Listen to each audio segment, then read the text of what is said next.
to their families. 35% believe terrorists responsible for the deaths of Israelis should not be released. We know the issue of Shalit's release has become a significant factor in the Israeli psyche. Some do not believe in the mass release of the Palestinian prisoners, many with blood on their hands. And our guest Arnold Roth has written about this issue. His 15-year-old daughter, Malki Roth, was killed by a suicide bomber back in 2001. And Roth joins us now live from Jerusalem. Thank you, sir, for speaking with us. And a tragic story for you and for your family. Explain to us, if you would, why you were so opposed to this effort to negotiate the release of Shalit. So far as the things that we've done go, and my wife and I have decided to simply focus as much attention as we can focus on the identity of the young woman who is still young, who engineered this horrifying massacre that took place only a few hundred meters from where I'm sitting at the moment. We wanted people to know that this isn't a two-dimensional issue, the release of terrorists in order to free a hostage who's been held captive by the Hamas, but rather it's a multi-dimensional issue. And one of those dimensions is, look at who we're planning to let loose. We're talking of people who are people with the most barbaric actions behind them and an unrelenting desire to do it again and again and again. So we're terribly concerned that people aren't paying enough attention to these other dimensions, the fact that we're now creating the most impossibly dangerous situation for the entire Israeli society and probably beyond Israel's borders.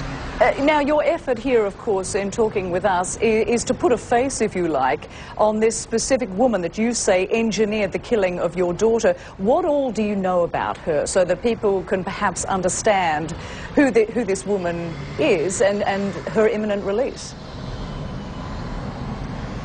She's a very attractive woman. She's a very young woman. She was in her early 20s at the time, which means that if she's released now, she's still very young and still got an entire life to live. She'll have children.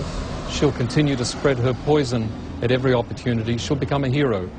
My child, who was 15, who was a classical flautist, who was deeply involved in looking after disabled children, including her own very disabled younger sister, my child won't get those opportunities, nor will the approximately 1,100 or 1,200 other Israelis who have been murdered in cold blood by terrorists in the last several years of this awful war brought upon us by the terrorists. The young woman who's going to go free is not the only person involved in the massacre that took place at the Sbarro restaurant in the heart of Jerusalem. She's one of several, and all of them are big names within the world of the Hamas terrorists. And Hamas will score a massive public relations victory simply by springing these people, which is, of course, exactly why they've taken hostages. That's not the only reason why this is a disaster. It's a disaster also because we've got hundreds of people in the group that are apparently going to be released who say, with every fibre of their body, we want to kill more Jews and more Israelis. What sane society would allow people like them back out on the street? I don't see the sense of it at all. Mr. Roth, the problem, of course, for the Israeli government here is they are under intense pressure to bring a close to this, the capture of Gilad Shalit. So what should they do? What are their alternatives here? You're making a point that has to be made, and you're, of course, absolutely right. The issues are terrible issues, and the decisions are awful decisions. If I were the father of Gilad Shalit, I know that I'd be out there doing exactly what he's doing, but I'm not. I'm the father of one of the many hundreds of children who were murdered here and who are about to face the sight of the murderers walking out to the adulation, not only of the people around them, but of an entire society. Now, that makes the issue an entirely different issue. I don't say that there's a right and that there's a wrong.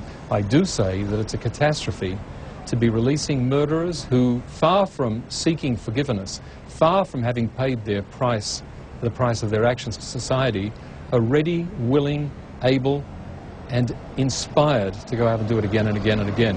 Now, that changes all of this. It means that even if you're full of sympathy, as I am, for the family of Gilad Shalit, you don't release murderers back out into the society where you know they're going to do the same thing again. People are going to die. And at that point, you're going to have some even harder questions than the questions that the government and everyone else is facing today. All right. Arnold Roth, thank you so much for talking with us here on CNN. Appreciate it. And we shall take a short break now. We'll have more on The Brief